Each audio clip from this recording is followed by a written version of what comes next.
ठाणे महानगरपालिकेच्या प्रभाग क्रमांक 28मधून वडील आणि मुलगी, बाप आणि लेक निवडणुकीच्या रिंगणामध्ये आहे.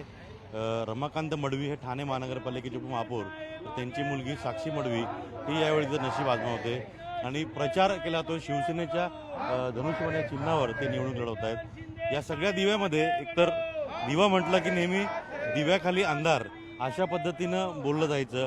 हा दिवा खरंच बदलला आहे का? दिव्याखाली अंधार.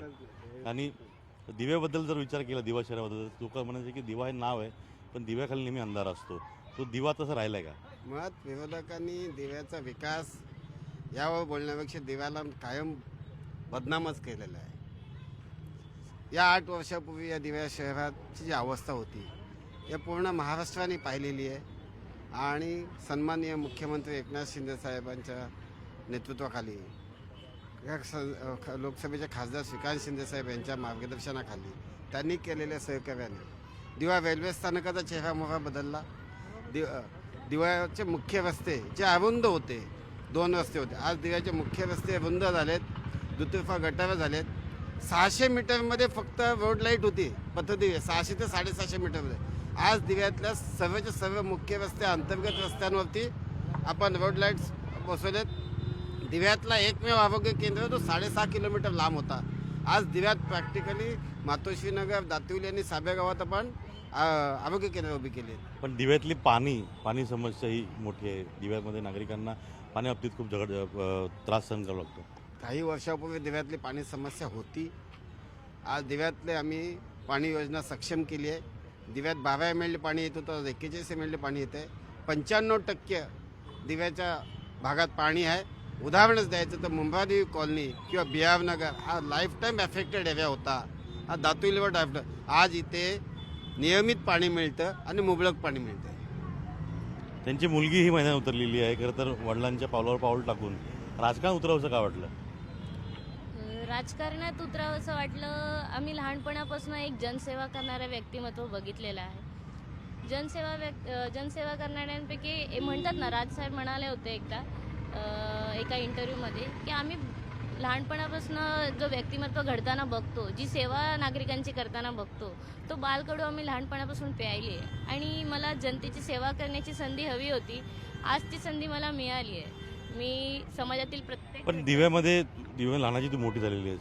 आधीचा दिवा आताचा दिवा कसं त्यामध्ये तू फरक करशील?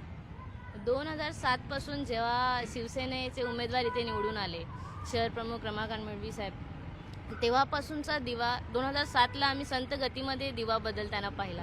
2012ला जेव्हा पराभव झाला तेव्हा दिवेकरांनी पाहिली आहे की सत्ता नसताना काय हाल झाले, काय पाणी टंचाई म्हणा, रोड म्हणा, कॉन्क्रीटीकरण म्हणा, सगळे हाल बघितले. 2017ला जेव्हा ऐतिहासिक 8 नगरसेवक शिवसेनेचे निवडून आले तेव्हापासून हे मागची 9 वर्ष आज प्रत्येक दिवेकराला माहिती आहे या शहरात विकास कामे झालेलीच आहेत, सांगण्याची गरज नाही.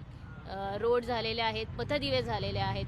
महिलांना ज्या योजना शासकीय आपण लाभवलेल्या आहेत त्या फक्त पेपरवरती न असताना प्रत्येक शेवटच्या महिलेपर्यंत पोहोचवण्याचं काम सुद्धा मी केलेलं आहे. वडिलांनी सांगितलं रस्ते, पाणी, पथदिवे असतील किंवा क्लस्टर योजनेबाबत एक मोठा निर्णय झालेला आहे. 55% संरक्षण झालेलं आहे. युवा म्हणून दिव्यातल्या लोकांसाठी काय करायची इच्छा? युवा म्हणून दिव्यातल्या लोकांसाठी, विशेषतः महिला आणि तरुण आणि गरजू लोकांसाठी मला त्यांच्या समस्या सोडवायच्या आहेत. त्यांना ज्या समस्या आहेत तो सगळ्यात मोठं आहे म्हणजे रोजगार.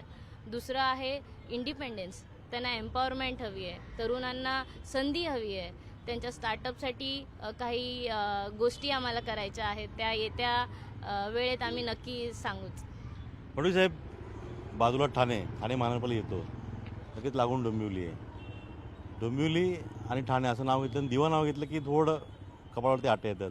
पण ते दिवा मगाशी तुम्ही सांगितलं बदलला म्हणून, भविष्यात हा दिवा कसा असेल? दिवा विकासापासून वंचित असलेल्या दिवा शहराला कळवा आणि डोंबिवलीच्या बरोबरीने घेऊन जाईन असं एकनाथ शिंदे साहेबांनी 2017च्या निवडणुकीत सांगितलेलं आणि त्यांनी तो शब्द पूर्ण केला.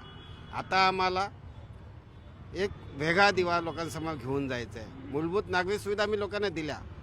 आता एक कॉस्मोपॉलिटन शहरात ज्या सुविधा लोकांना अपेक्षित असतात त्या सुविधा देऊन आम्ही डोंबिवली आणि ठाण्याच्या बरोबरीने दिव्या शहराला घेऊन जाणार आहोत.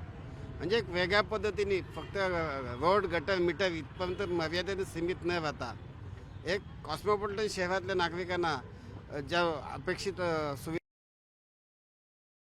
करणार. तुम्ही काय सांगाल?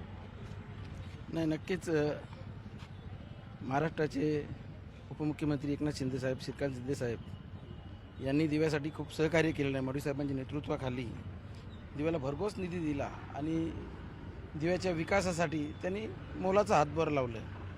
जर हाच विकास आणि याच्या पलीकडे जाऊन जर लोकांना अपेक्षा आहे की दिवा सुधारला पाहिजे, तर मी लोकांना आव्हान करेन, नागरिकांना आव्हान करेन की येत्या निवडणुकीमध्ये हा सगळा प्रचार जो आहे हा आता अंतिम टप्प्यात आल्याने प्रचार सुरू असतानाच सगळे कार्यकर्ते पदाधिकारी प्रत्येक घराघरापर्यंत पोहोचण्याचा प्रयत्न प्रत्येक उमेदवाराचा असतो आणि तीच लगबग या सगळ्या उमेदवारांची दिसते.